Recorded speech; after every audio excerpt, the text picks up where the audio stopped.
Vous écoutez Discussion entre coachs, une émission pour le partage des connaissances d'entraîneurs d'ici et d'ailleurs. En fait, tu nous dis que l'attitude a une place très importante dans le choix que tu avais à faire. Est-ce que tu peux nous expliquer quel genre de joueuse que vous recherchiez pour le Crêpes de Toulouse?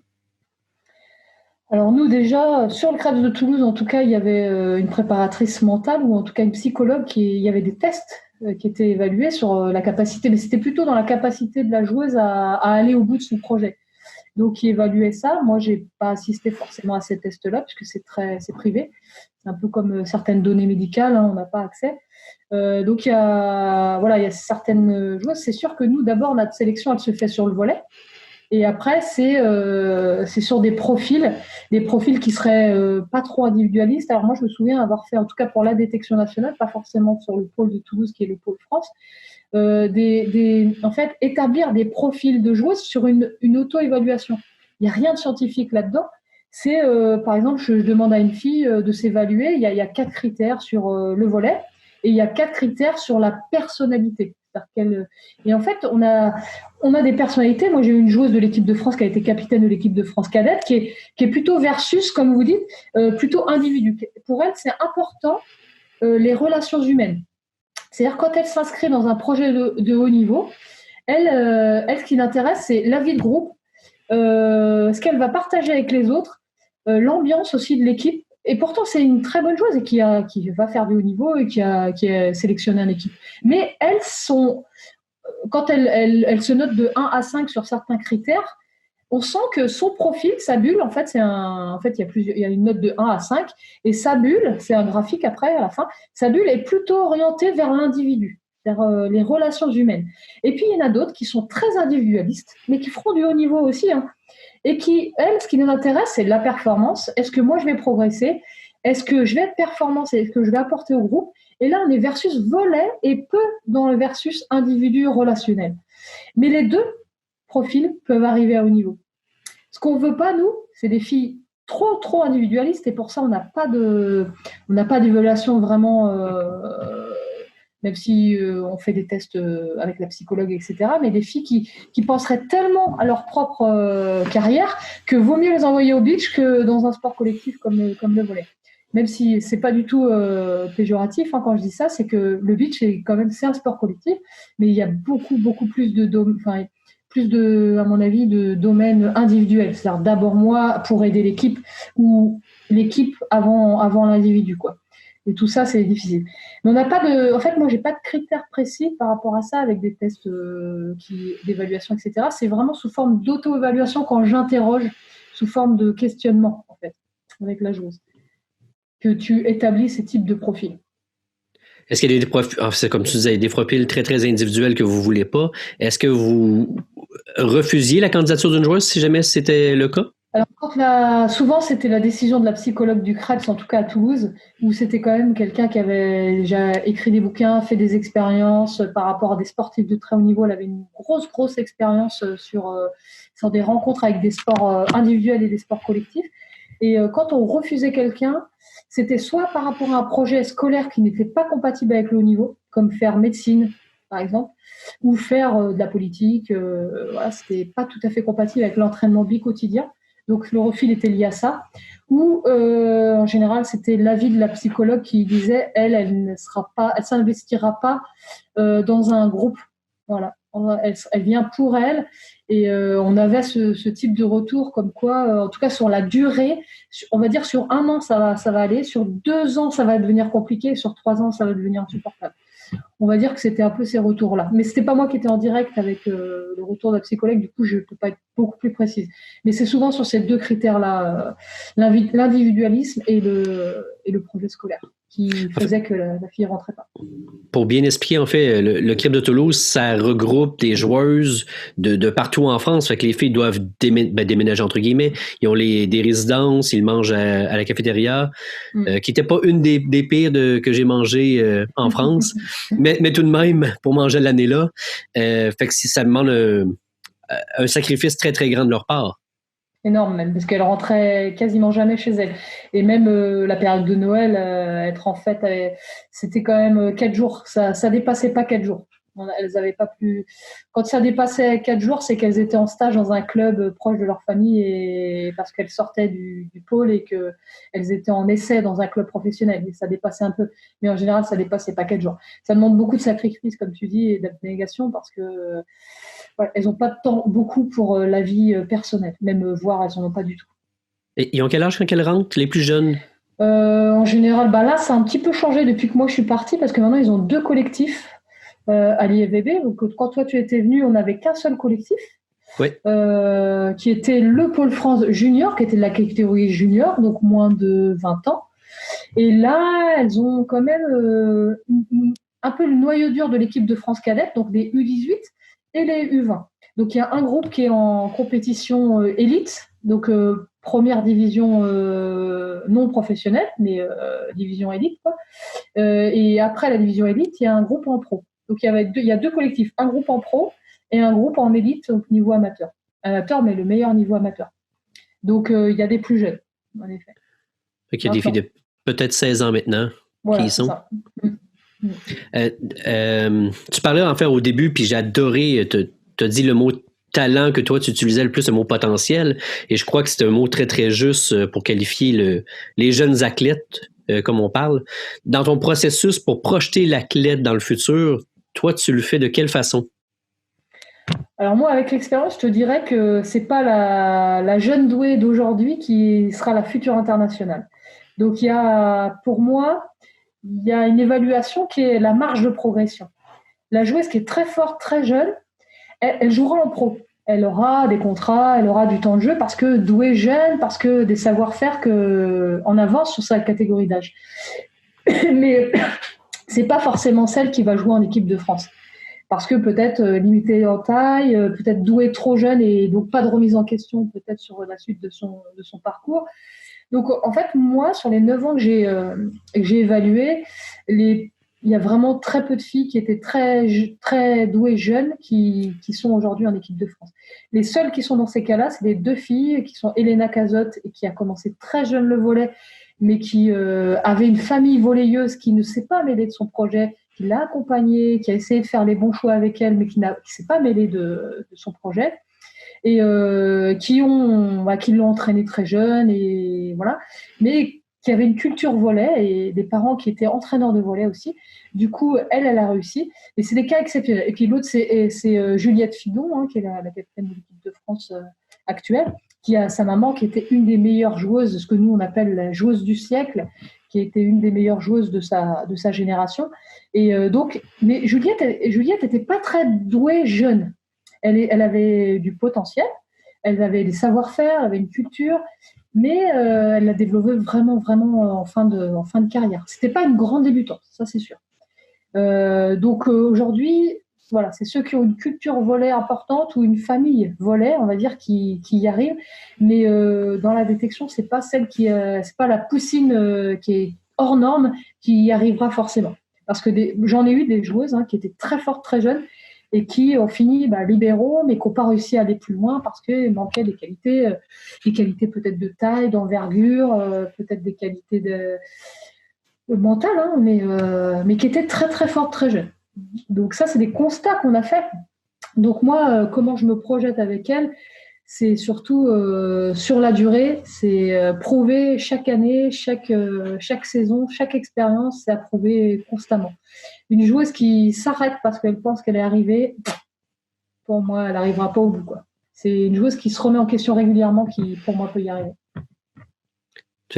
Donc, une fille qui a, disons, 13, 14, 15 ans, qui est la meilleure techniquement, là, tu nous parlais que peut-être qu'elle ne se rendra pas au haut niveau. Est-ce que... je ne veux pas savoir. Oui, exact. Mais c'est pas parce qu'elle l'est qu'elle le sera. Est-ce qu'à l'inverse aussi, il y a des gens que tu as détectés, que tu les as mis dans une case, en fait, dans une case au lieu de 2, mais qui ont réussi également? Oui, il y a des filles auxquelles moi j'avais pas forcément vu. Par exemple, ce qu'on appelle ce que je t'avais dit, les potentiels intermédiaires. Les filles où on ne sait pas ce qu'elles vont devenir. Ouais. En fait, des filles qui auraient fait des bons choix tout le temps. C'est comme quelqu'un qui a toujours le bon entraîneur dans sa carrière. qui fait peut-être pas exprès, mais qui à chaque fois, ou soit il fait des choix pour aller vers le bon club parce qu'il choisit l'entraîneur, soit dans sa carrière, on constate qu'il a eu des gens très très reconnus en termes de formation, et un potentiel qui au départ n'était pas un profil de très haut niveau, qui était un profil intermédiaire, on ne savait pas trop ce qu'elle allait devenir. Le fait de faire des bons choix l'amène à haut niveau. Donc ça, pour moi, c'est ce qui est arrivé souvent. Voilà, une fille sur laquelle on n'avait pas misé et qui ont réussi parce qu'elles ont fait des bons choix. Fait que si on clarifie bien, le talent n'est pas définitif et il n'est pas acquis, il se développe. Pour moi, c'est ça. Quand tu m'as dit est-ce que le talent est définitif, j'ai mis non, il s'entretient, ce que j'ai mis, et à mon avis, par le travail. Voilà. Et il peut se peaufiner, oui, mais dans un milieu diversifié, par exemple, si tu as un potentiel, on va dire technique, on va dire que je suis une réceptionneuse attaquante et que je vais dans un club où j'ai que des joueuses réceptionneuses attaquantes du même profil que moi. Je suis pas sûre que je peaufine mon potentiel. Par contre, si je m'enrichis avec des gens différents, par exemple, moi, je suis une attaquante plutôt qu'une réceptionneuse, je tape très fort, et peut-être je vais m'enrichir en étant dans un club où j'ai des joueuses qui sont des très fortes réceptionneuses et je vais apprendre d'elles. D'accord ? Donc pour moi, ça rejoint un peu faire les bons choix. Donc peaufiner, c'est aussi aller à un endroit où il y a de la diversité. Si je vais à un endroit où il y a les mêmes joueuses que moi, je ne sais pas si je vais peaufiner mon talent. Et après, sur est-ce que ça peut se détériorer, je dis oui, si on reste sur ses acquis. C'est-à-dire qu'une joueuse qui pense qu'elle est arrivée, c'est mort. Enfin, c'est pas mort, mais ça va être plus compliqué. Est-ce que... Oui, il n'y a pas de problème. Est-ce que...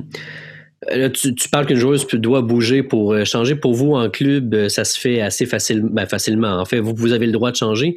Pour nous, on travaille dans une équipe et souvent, c'est une équipe qui est scolaire. Donc, la fille va débuter Benjamin et va poursuivre jusqu'à juvénile. Ce que je retiens dans ce que tu disais, si j'ai bien compris, en fait, dans ta détection, tu avais une détection qui n'était pas juste une année, c'est fait et c'est casé.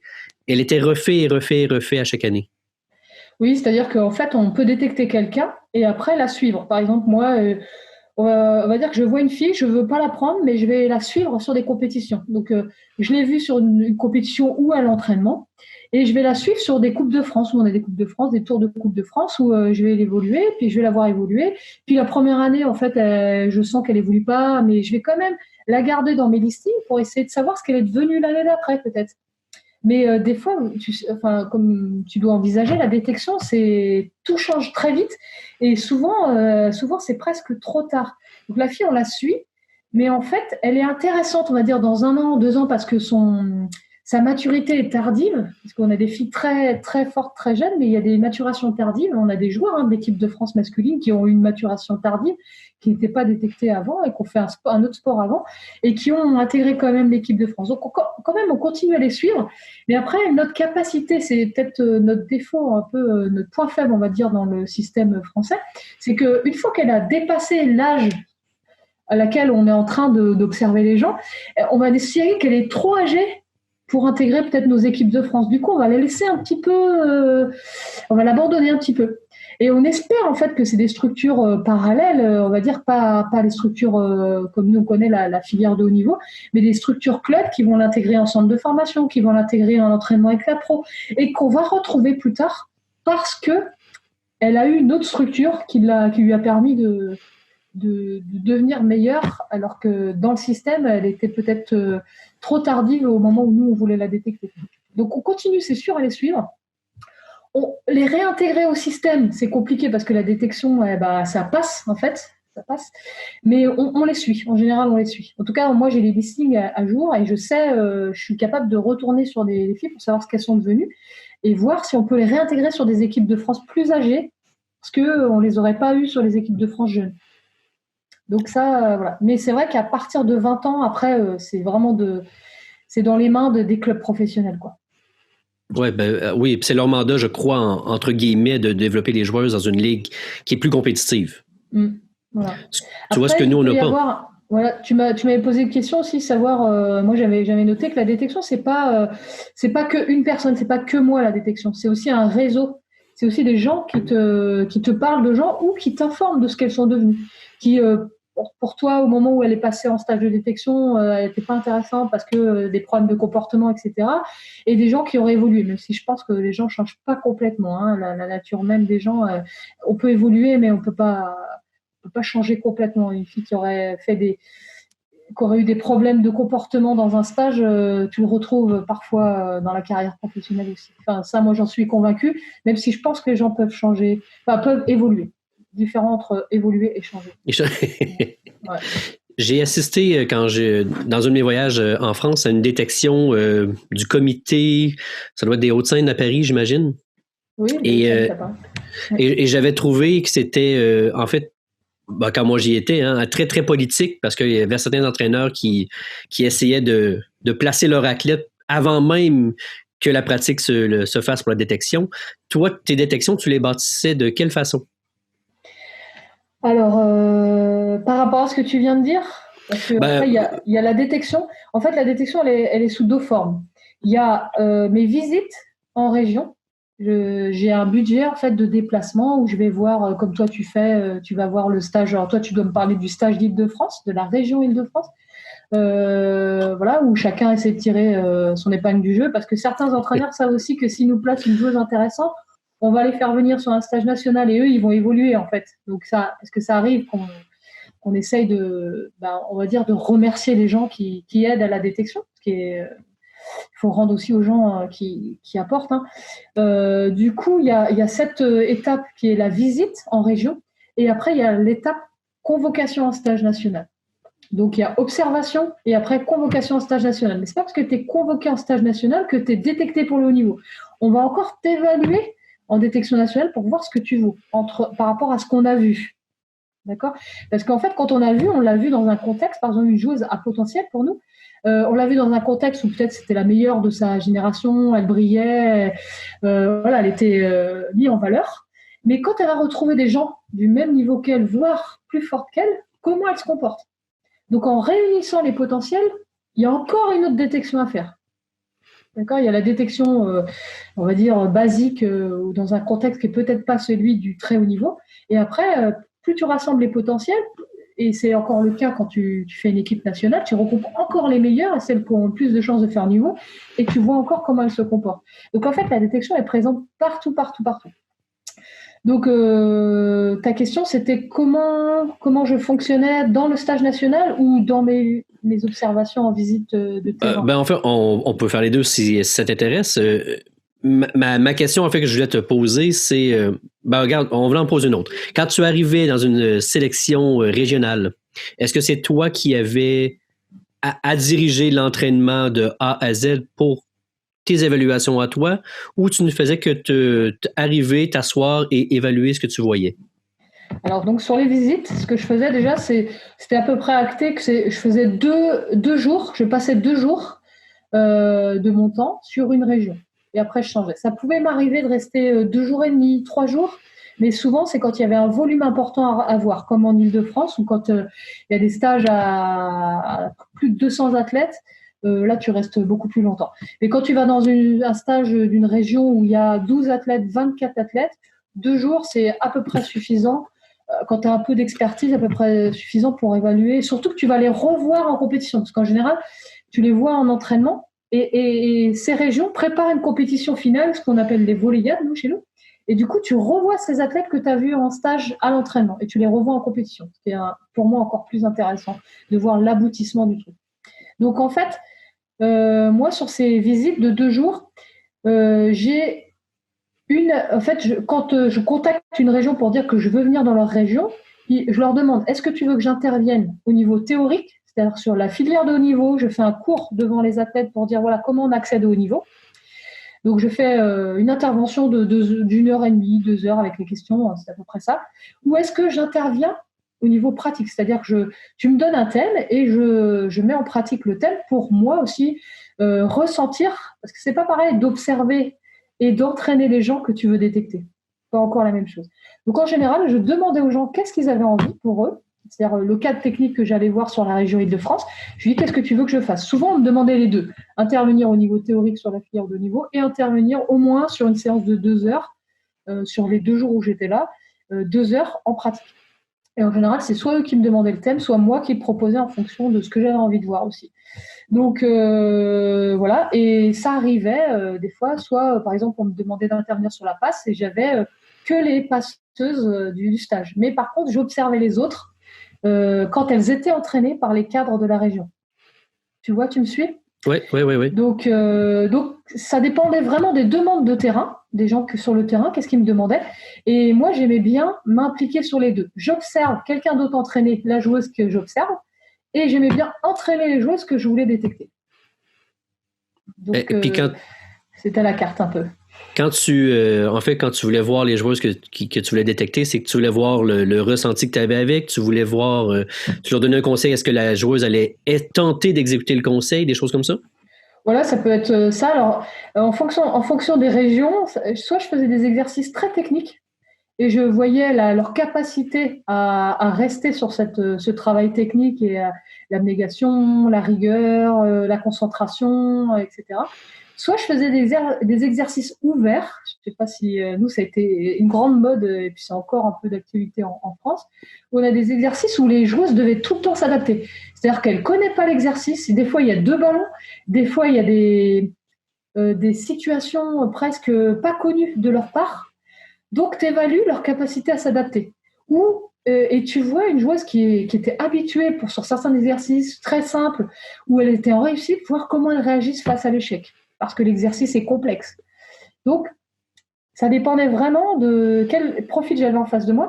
Si j'ai un profil débutant ou tardif, je ne vais pas lui faire un exercice ouvert, parce que alors là, je la mets en échec et je vois absolument rien.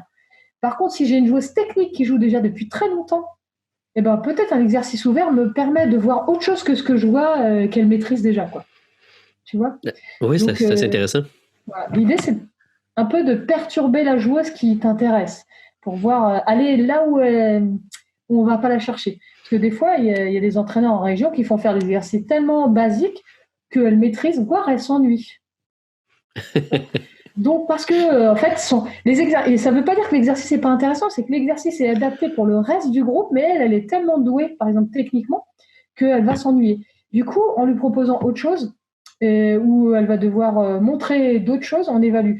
Moi, j'aimais bien faire un exercice dans la cage de handball pour évaluer le courage. Voilà, j'avais une file de joueuses au niveau du trait de pénalty qui lançait le ballon et qui frappait le ballon au volleyball. Hein. C'était pas du lancer de handball. Hein. Je lance et je frappe comme si je faisais un lancer de service, sauf que je frappe dans la cage de hand avec une fille qui est dedans et qui se fait allumer, en fait. Et je vois sa réaction. Est-ce que la fille, elle a peur ? Est-ce que la fille, elle pleure ? Est-ce que la fille, elle redemande ? Et j'aime bien ce petit test-là. Et des fois, on faisait même à l'inverse, c'est des joueuses qui attaquaient sur les entraîneurs de la détection nationale pour se lâcher un peu et voir comment elles réagissent à ça. Donc, on appelle ça des exercices un peu banzai pour voir le courage et c'est ce qu'elles sont prêtes à encaisser. Voilà.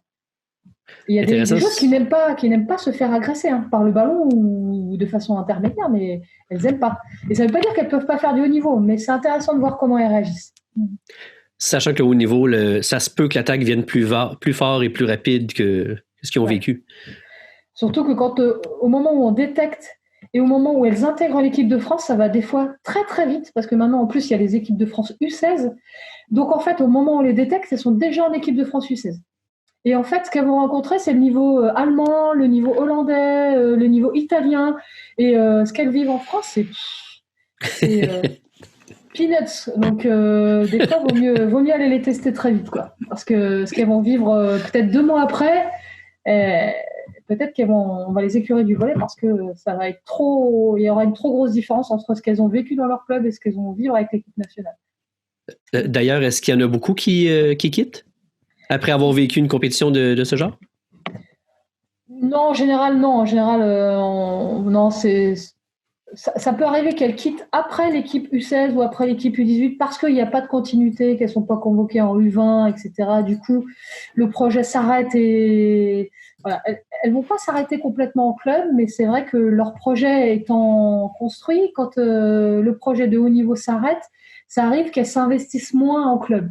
C'est-à-dire qu'au lieu de s'entraîner tous les jours comme elles étaient à fond avant, eh ben, elles vont peut-être aller s'entraîner que 2 fois, etc., parce que le projet d'équipe de France s'est arrêté.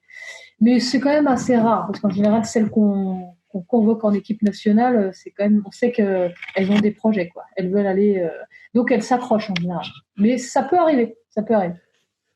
Ma dernière question sur les sélections que tu avais à faire pour la détection, en fait. Quand tu avais à travailler avec d'autres entraîneurs, de quelle façon tu travaillais? Est-ce que tu avais ta grille, en fait? Est-ce que tu leur remettais à eux pour qu'ils évaluent aussi? De quelle façon tu faisais un travail d'équipe?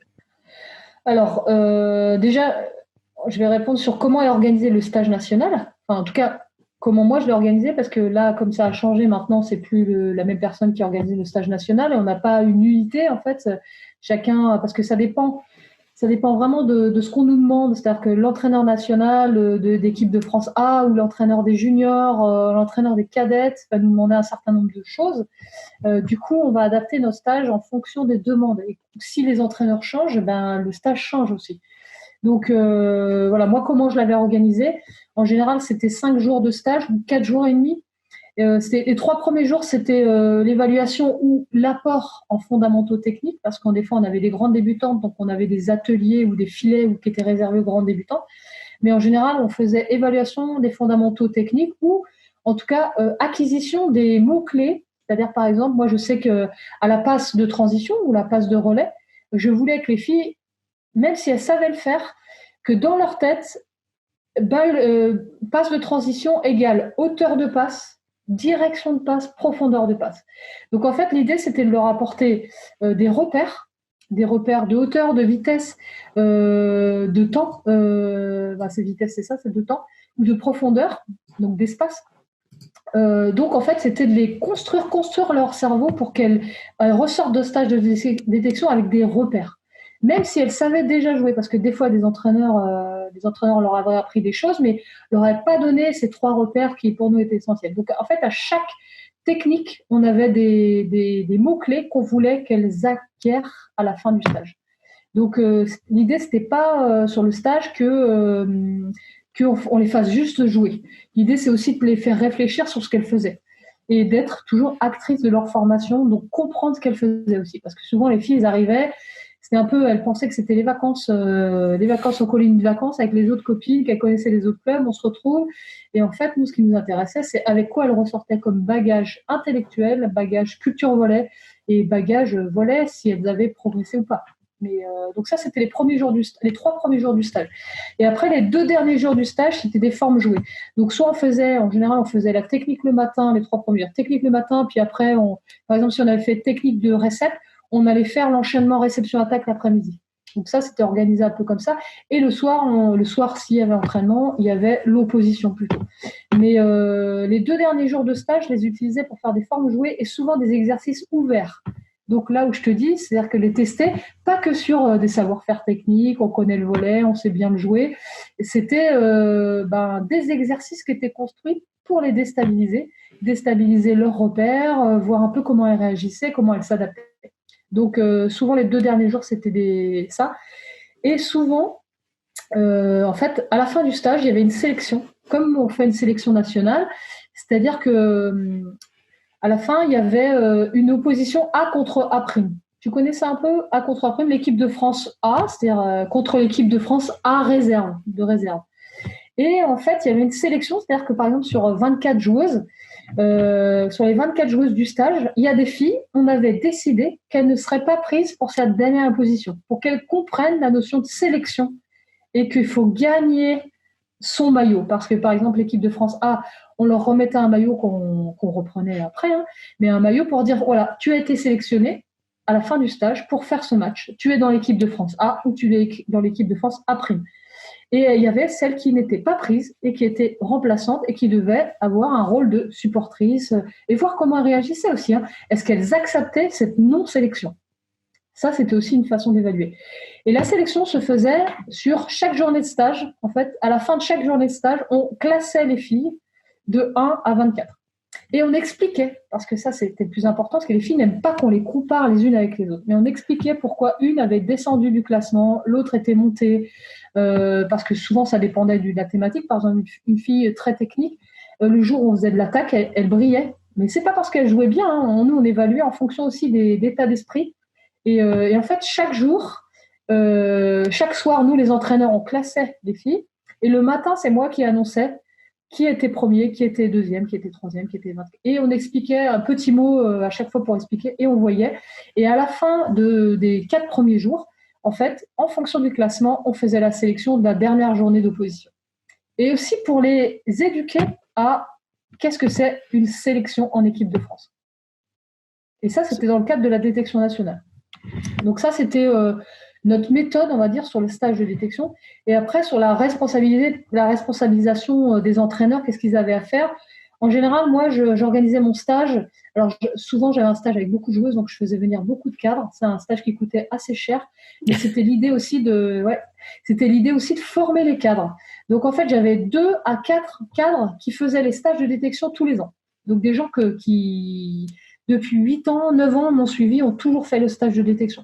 Ce que j'appelle des cadres de la détection, ce que j'appelle le noyau dur de mon stage. C'est toujours les mêmes, ils connaissent les exercices, ils sont capables de les mettre en route sans que j'ai besoin de l'expliquer. Et après, tous les ans, je rajoutais des nouveaux cadres. J'allais chercher un prof EPS dans une région, j'allais chercher un cadre d'un comité, j'allais chercher quelqu'un que j'intégrais au stage national. Du coup, je formais des nouveaux, mais je gardais aussi les anciens pour faire tourner le stage.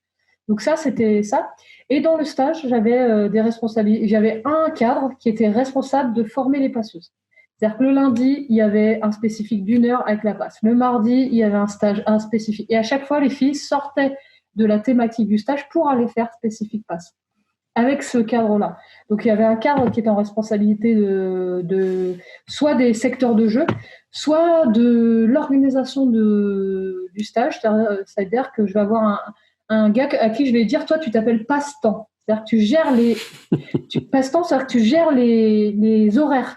Les horaires, à quelle heure on part au gymnase, à quelle heure on se couche, etc. Comme ça, moi, j'étais libérée de tout ça et je m'occupais que de l'organisation générale du stage et j'avais pas des joueuses tous les 4 matins qui venaient me voir, voilà, ou j'avais pas des joueuses qui allaient demander à tous les entraîneurs à quelle heure on fait ci, à quelle heure on fait ça. Il y avait un gars qui était responsable des horaires et qui faisait ça.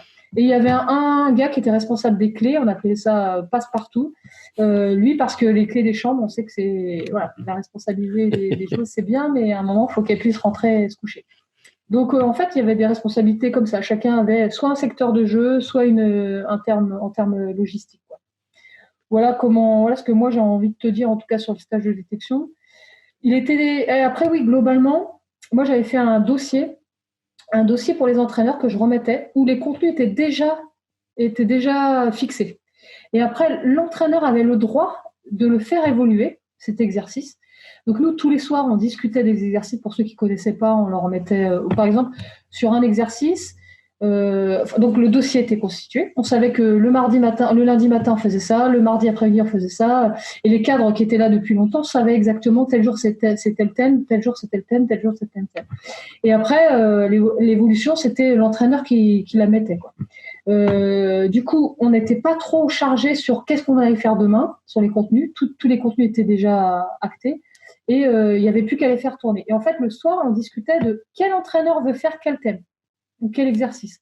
Donc en fait, chaque entraîneur décidait, moi j'ai envie de travailler avec l'autre entraîneur, avec celui-là, sur tel thème, parce que lui, il avait envie de se former aussi, ou des choses comme ça.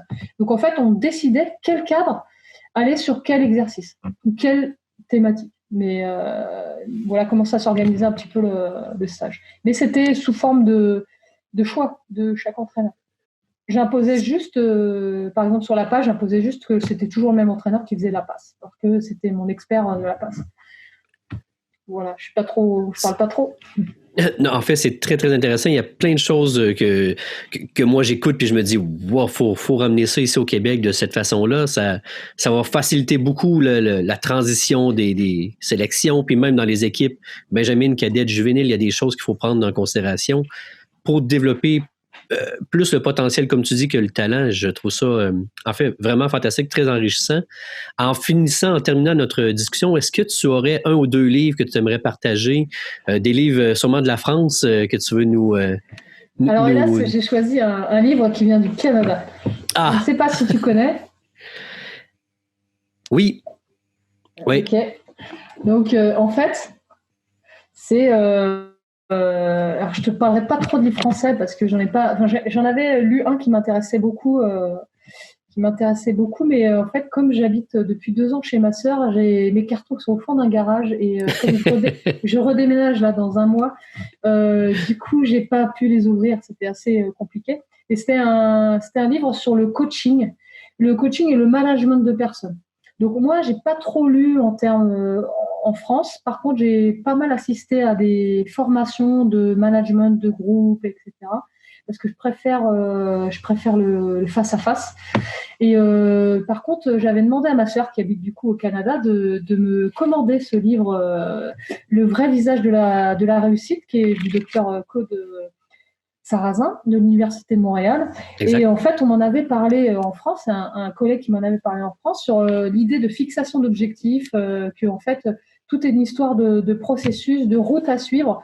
Et en fait, je ne l'ai pas lu jusqu'au bout parce que ce que j'ai trouvé intéressant, c'est qu'on peut s'arrêter de le lire parce qu'à un moment, quand on a compris le principe, on se construit soi-même sa fixation d'objectifs. Donc, j'avais plus envie de lire la suite pas parce que ça m'intéressait pas, mais parce que j'avais compris le principe et que en fait, je voulais trouver mes propres objectifs. À quel moment de ma vie, de ma route, je fixais tel objectif, etc. Donc, j'adore ce livre parce qu'il permet de choisir est-ce que tu suis à 100% ce qui est écrit ou est-ce que tu choisis ta propre route, mais que tu as compris le principe de... Moi, je suis quelqu'un d'assez carré et j'ai compris le principe qu'il fallait se fixer des objectifs 1 plus 1 plus 1 plus 1 pour arriver quelque part. Et que, voilà, donc j'ai bien aimé. J'ai bien aimé aussi ce qu'il disait, la réussite n'est pas le fruit du hasard. Les personnes qui ont réussi ont d'abord pris conscience qu'il y avait une route à suivre. Voilà, c'est ce que j'ai aimé dans ce livre, le plus possible. Mais en termes français, j'ai pas de livre référence. J'ai bien aimé des livres un peu plutôt d'anciens sportifs qui parlaient un peu de leur carrière, comme Yannick Noah chez nous au tennis, qui avait écrit des bouquins sur voilà comment son état d'esprit qui a fait qu'il a réussi. Et j'aime bien lire plutôt des choses concrètes plutôt que des livres universitaires, mais celui-là m'a bien inspiré, quoi. Voilà. Pascal, un grand merci d'avoir pris ton temps de venir discuter avec nous au Québec. J'espère qu'on va pouvoir avoir la chance de se recroiser. Bon succès à Nantes pour les prochaines années. J'espère aussi, il y aura du travail, mais en tout cas au début, et j'espère en avoir rapidement. J'espère pas en avoir trop vite parce que ça veut dire que je profite du travail de quelqu'un d'autre, mais je sais que c'est en 1 an, 2 ans ou 3 ans qu'on commence à avoir des résultats si le travail est bien fait, quoi. Alors, je te souhaite le plus grand des succès, puis on se parle prochainement, Pascal. Merci beaucoup. D'accord, merci beaucoup et bonjour à tous mes amis canadiens et à ma sœur là-bas.